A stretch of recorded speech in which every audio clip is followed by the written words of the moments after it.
Hello, I'm Trent Roberts, Assistant Professor with the University of Arkansas Division of Agriculture. I'm helping to lead and head up the Instar, or the nitrogen soil test for rice. And what I'd like to discuss with you today are three main topics. First of all are the field scale strip trials that we have located around the state. Second of all is the Instar by fungicide trials that we're conducting across the state.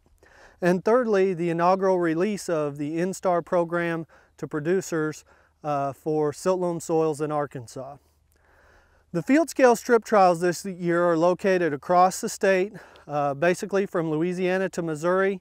We have 13 field scale strip trials this year. There are 4 actually located here in Arkansas County, with one of them being just north of the Rice Research Station at the John Stevens Farm. The rates that we have this year are really spread out. We've got nitrogen prediction rates anywhere from 25 to 135 units of nitrogen. And what's really interesting about it is when we use the 95% relative grain yield prediction from Instar, we see very few visual differences between that predicted N rate and the standard recommendation that the farmer would use. So at least initially it appears that over a field scale we're potentially going to have very little differences in plant height and color, and hopefully that's going to relate to pretty much the same yield. Obviously we don't have any yield results from those trials yet, but by the end of August the data should be coming in and hopefully it relates to what we're seeing in the field. The second thing I mentioned is the Instar by fungicide trials.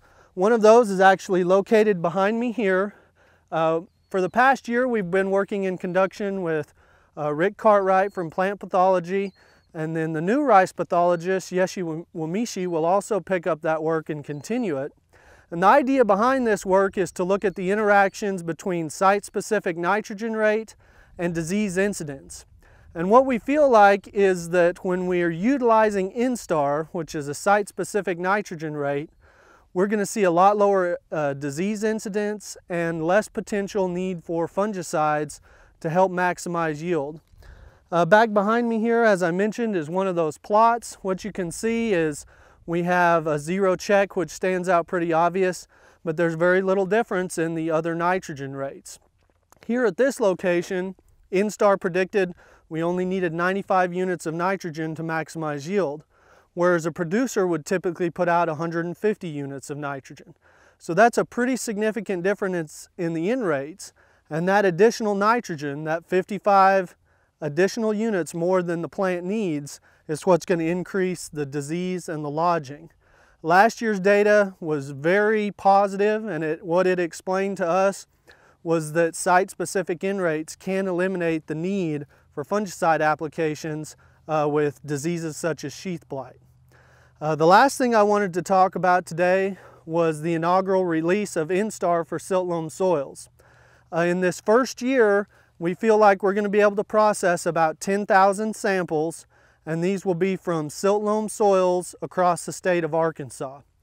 Unfortunately, this is going to be a first come, first served basis, and what you're going to want to do is as soon as you get a field identified that you're interested in utilizing, you're going to want to get those samples taken and get them in so that they're sure they get in line to get processed. For silt loam soils, we're still recommending an 18-inch soil depth, and all of the literature will be available to producers and county agents this fall as to how to take those soil samples, how to get them packaged and sent to the Instar soil test lab so that we can get them analyzed. There will be a small fee associated, at least with the first year of processing. Part of the reason for that is we just want to make sure that producers understand the technology that they're going to be utilizing and what they're getting into when they use the Instar program. What we're going to recommend people do is only use Instar on fields where they're able to flood in 4 to 5 days. We're also going to highly recommend that they use a urease inhibitor such as Agritane. And there are going to be some guidelines that producers need to follow when they implement the Instar technology. We want to make sure that we have that information available to you and that the producers know it when they're sending in their samples. We look forward to a great year. We're going to be doing a lot of winter production meetings this year where we'll have the data from the field scale strip trials, and the Instar by fungicide, and we look forward to seeing you in the field. To learn more about this and other topics, contact your county extension agent and visit uaex.edu.